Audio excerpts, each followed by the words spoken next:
speaking on the topic Islam, the Petrodollar and beyond. Bismillah ar-Rahman ar-Rahim. We begin with Allah's blessed name. We praise Him and we glorify Him as He ought to be praised and glorified. And we pray for peace and for blessings on all His noble messengers, on our father Adam, our father Abraham, on Moses, on Jesus, and on his mother, the Blessed Virgin Mary, and on the last of them all, the Blessed Prophet Muhammad sallallahu ta'ala alayhi wa sallam. Brother Chairman, distinguished presenters, brothers and sisters, Assalamu alaikum wa rahmatullahi wa barakatuh, and a good morning to all of you. Is it still morning? This promises to be an exciting conference after that opening address. And it's going to be more exciting this afternoon when we listen to Hugo Salinas Price and the others. I thought that we had concluded our effort to define money, but Bill Steele has reopened the subject this morning in a very daring way.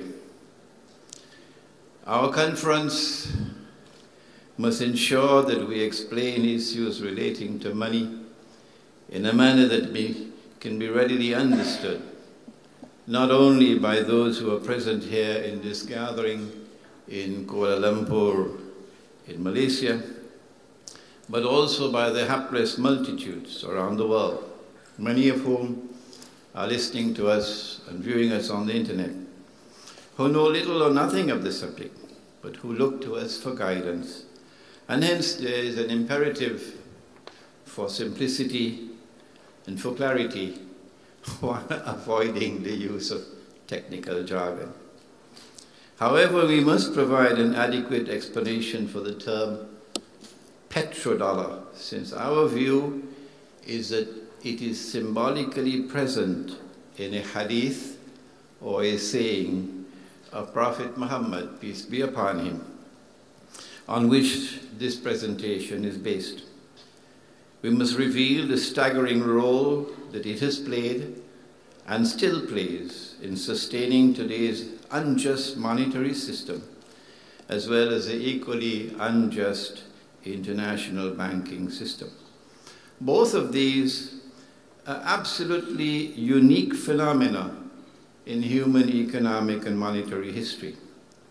No one in history has ever experienced this unique injustice and oppression that mankind now experiences in the worlds of money and banking, in the strange worlds of money and banking. And this perhaps explains partly the strange ignorance of the reality of the subject. Our view is that petro money has an even more sinister role to play in the new monetary system which will emerge to replace the present one, consequent upon the demise of the US dollar. The monstrously unjust role played by the monetary and banking system in the affairs of the world today, and now this is my most important statement. This cannot be adequately explained if we restrict ourselves to purely economic and monetary analysis. Rather, there are important non-economic and monetary questions which must also be answered if we are to fully understand the subject. For example, gold and silver have continuously functioned as money, at least in our history, 1400 years of our history, until modern Western civilization emerged with an agenda of establishing its dominion, a strange and mysterious agenda of establishing its dominion over the rest of the world. Western wars of aggression led to colonization of much of the non-European world. And so now I ask some questions.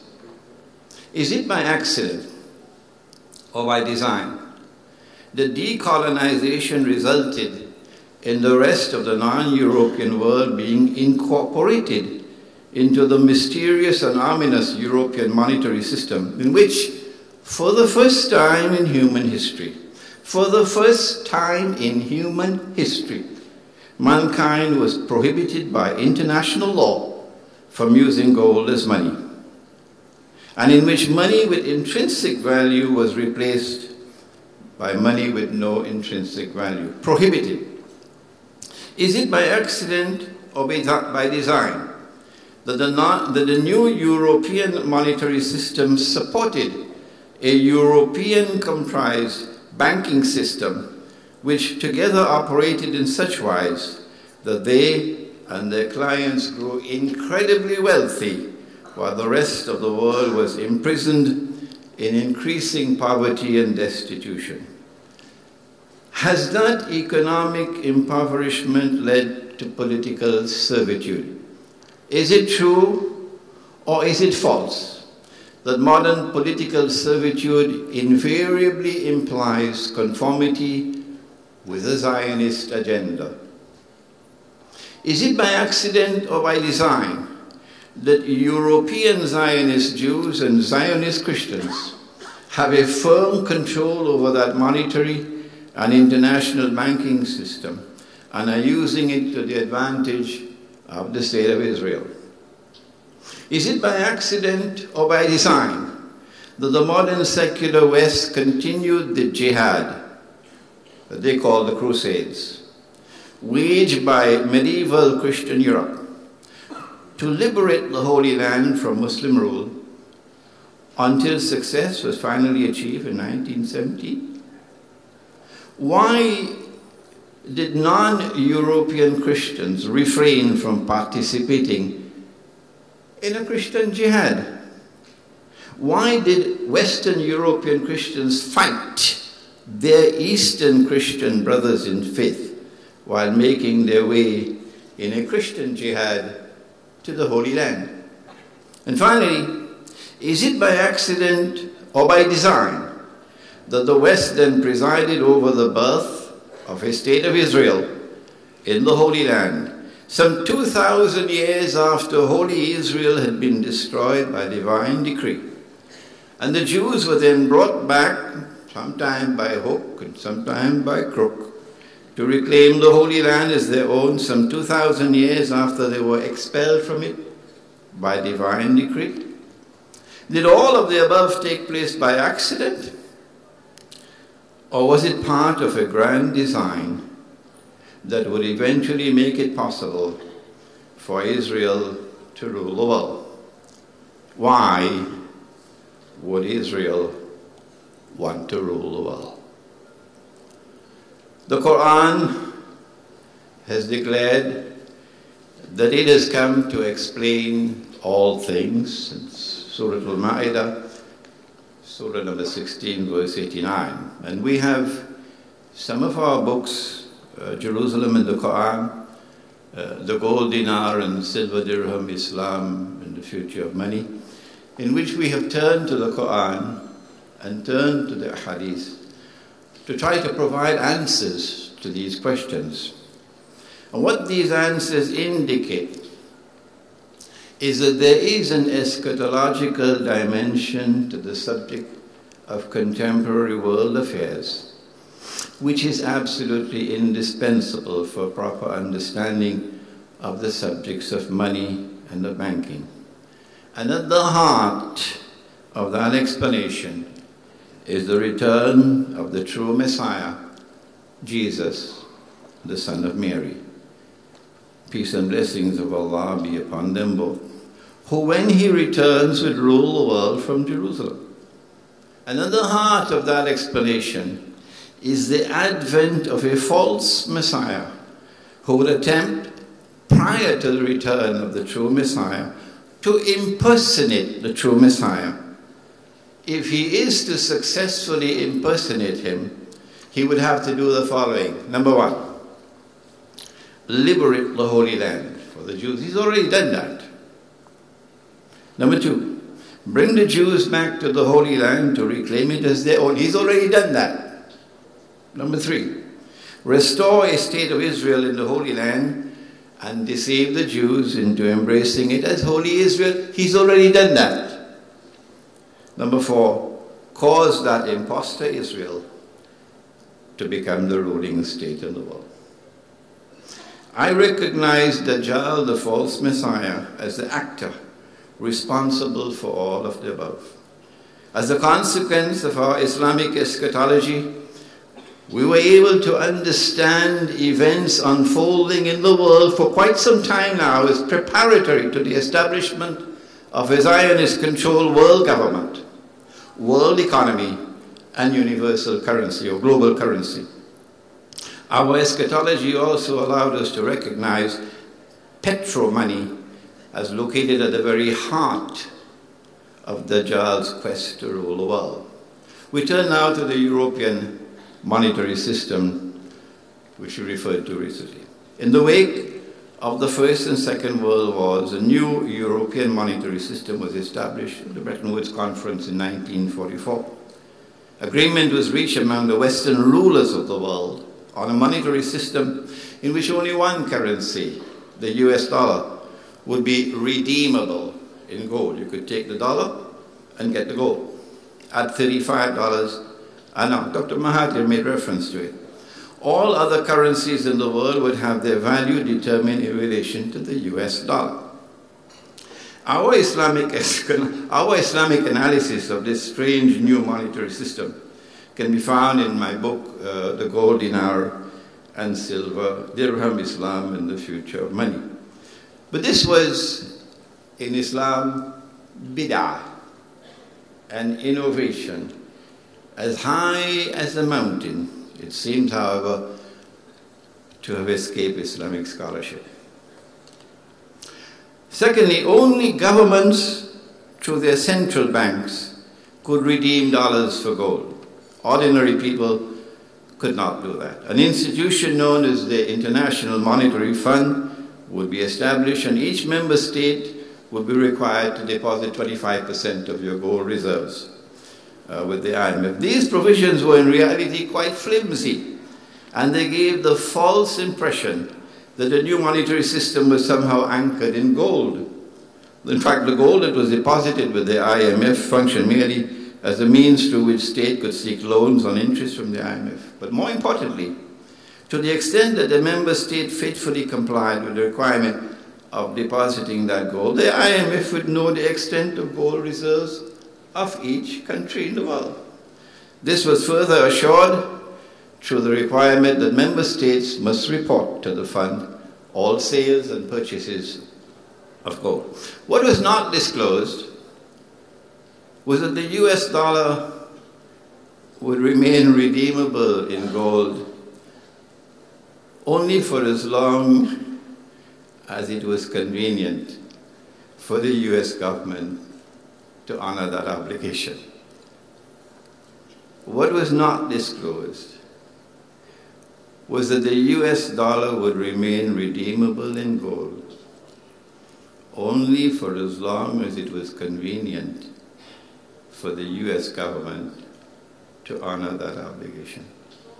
Just as ominous was the other possibility that the US government could renege on its legal, that if the US government could renege on its legal obligation to redeem dollars for gold, it could also refuse to repatriate the 25% of gold that it had stored.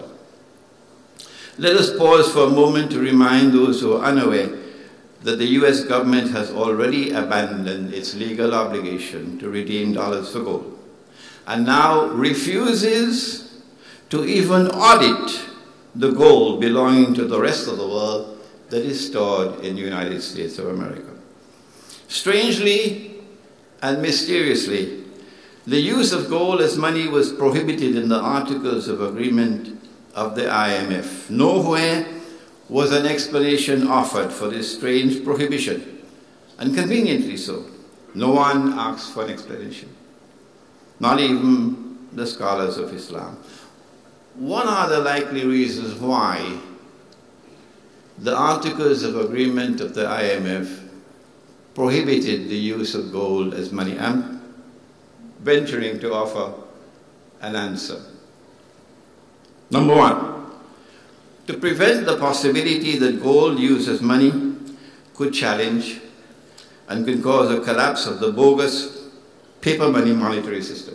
Number two, to ensure that gold belonging to the rest of the world but stored in the United States will remain undisturbed in US territory until the time arrives when the monetary system of paper money collapses. The world then returns to gold as money, as it's coming. At that time, the legal prohibition for the use of gold as money will be removed. And the gold stored with the Zionist owned and controlled Federal Reserve Bank in New York would then be secretly and illegally transferred to Israel. That transfer, in fact, may already have taken place. And so that Israel's rule over the world of money would remain unchallenged and unchallengeable. The gold stored in the United States will remain largely undisturbed, since there will be no reason for a member state to seek repatriation of its gold. What would you do with the gold? You can't use it as money. And number three, once the member states of the IMF had deposited 25% of their gold reserves with the IMF, and member states had begun to take IMF loans that were secured by that gold, it would then be possible to encourage them to store more and more of their gold reserves with the IMF. And if they held on to their gold, they could not use them in any way. And so the provision of the Articles of Agreement prohibiting the use of gold as money opened the way for the United States to eventually be entrusted with the storage of most of the gold reserves in the world. Excuse me.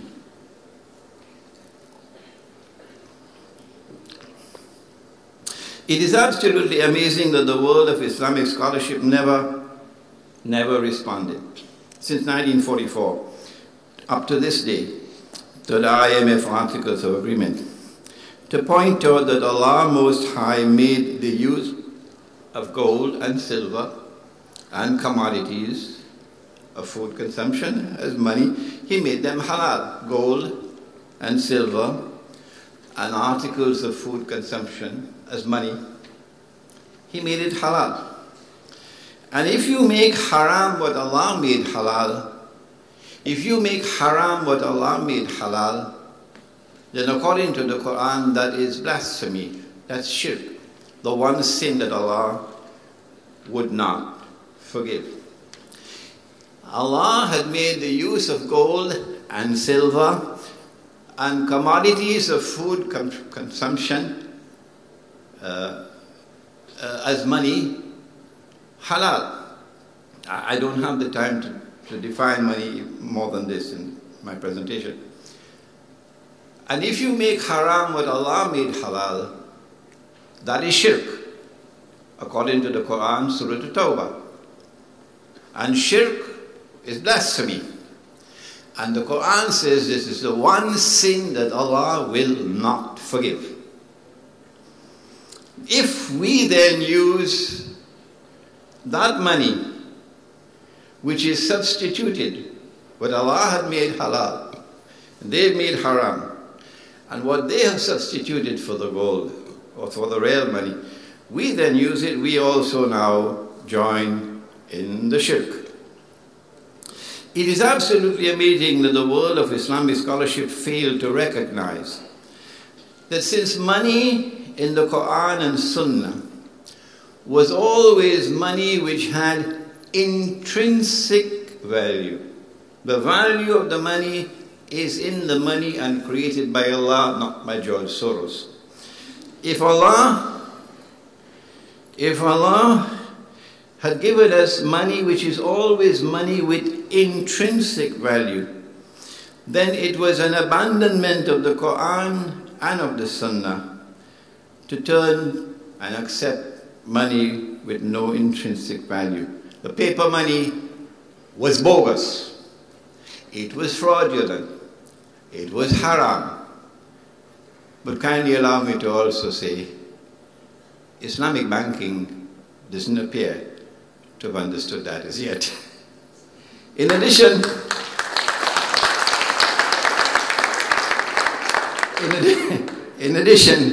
one of the most important functions of the IMF was to provide loans on interest. It used to be usury, but usury became a loaded word, like homosexual had to be changed to gay. So usury had to be changed to interest. One of the most important functions of the IMF was to provide loans on interest to member states. These loans, of course, will be provided from funds deposited with the IMF by such member contributors as the USA, and gold deposited with the US, with the IMF, could be used to secure such loans. But Allah, Most High, in the Quran, in the Torah, in the Gospel, prohibited money being lent on interest. Money has no time value, not with the God who created us. He had prohibited money being lent on interest. And the IMF became the money lender with whom Allah and His Messenger were waging war, and with whom the Prophet ﷺ had issued a curse. He cursed all four: the one who took riba, the one who gave riba, the one who recorded the transaction, and the two witnesses. Despite all of the above, the strangely silent world of Islamic scholarship saw nothing and did nothing to warn Muslims and to prevent Muslim membership in the IMF. In fact, the only challenge to the new international monetary system that emerged in the first 25 years of its existence came from France. I wish I had the time to tell you what de Gaulle, President Charles de Gaulle, did, but the French challenge eventually led to the United States reneging on its obligation to redeem dollars for gold. And so Bretton Woods collapsed in August 1971. Would Islamic scholarship now take the opportunity, with the collapse of Bretton Woods, to articulate an Islamic conception of money and of a monetary system?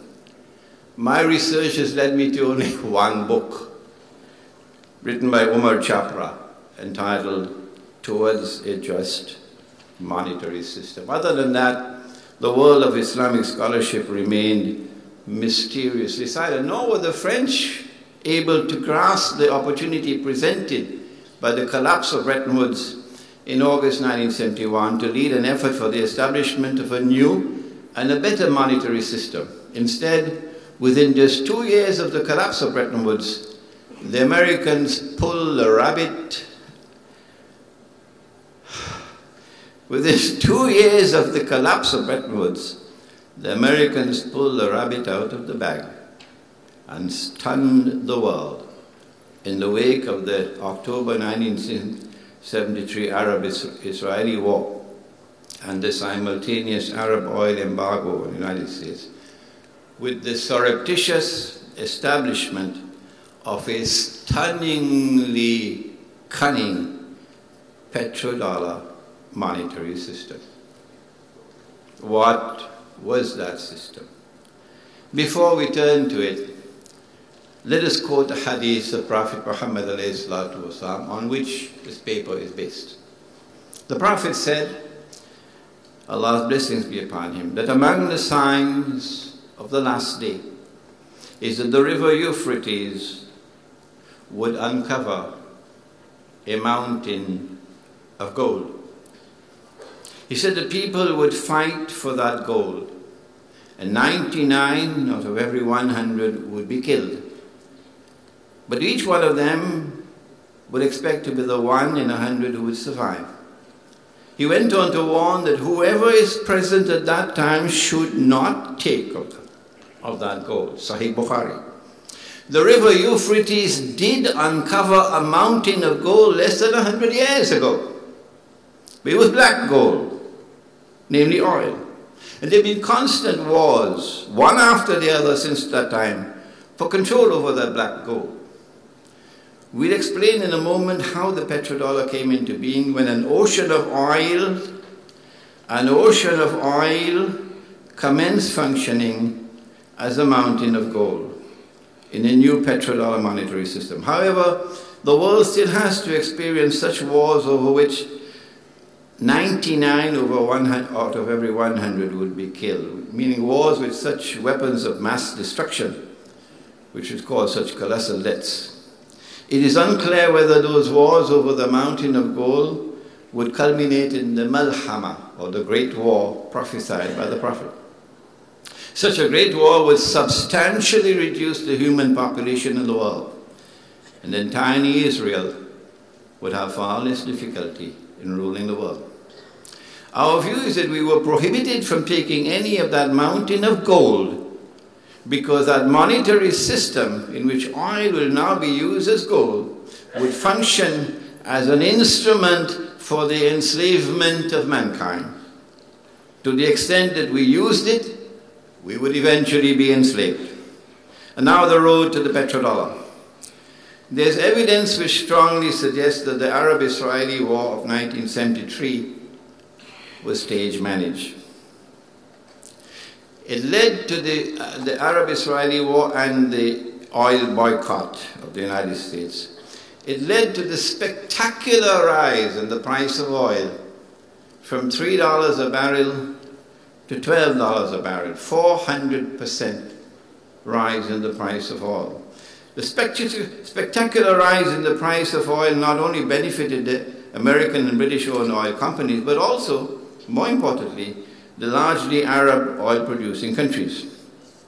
The windfall in Arab oil revenues created an opportunity that was cleverly exploited by the United States to seek to replace a monetary system based on gold, or superficially based in gold, as Bretton Woods, with a new one based on oil. In other words, the Americans wanted oil to function as gold in a new petro-monetary system.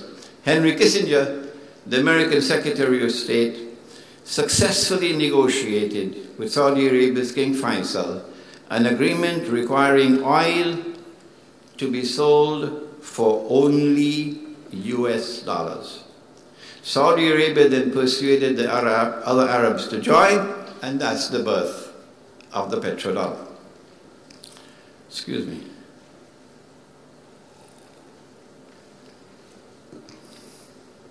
The Saudi king is unlikely to have realized that he had signed into the creation of an evil monetary system that was prophesied by his own prophet. As a result of that agreement, oil now functioned as gold on behalf of the US dollar. The agreement was manifestly haram. Prophet Muhammad ﷺ insisted on the preservation of a free and fair market. Any agreement requiring oil to be sold for only requiring oil to be sold for only US dollars constituted a violation of the free market. And since the US dollar could no longer be redeemed for gold, it was also a violation of the fair market. The United States no longer had to bother about the relationship between gold reserves and the quantity of US dollars in circulation. No.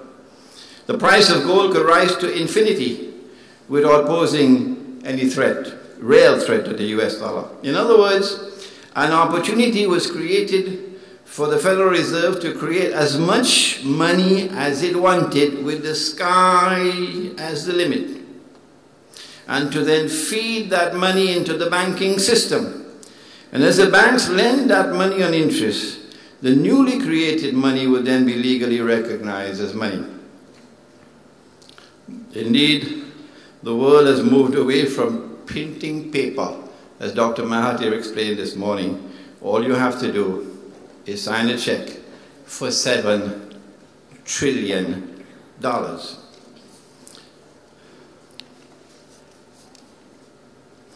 Kissinger also got agreement that windfall profits that would now come to the Arab oil producing states from the ever rising price of oil consequent upon the ever falling value of the dollar would be invested in Western banks in what common people recognize as fixed deposits.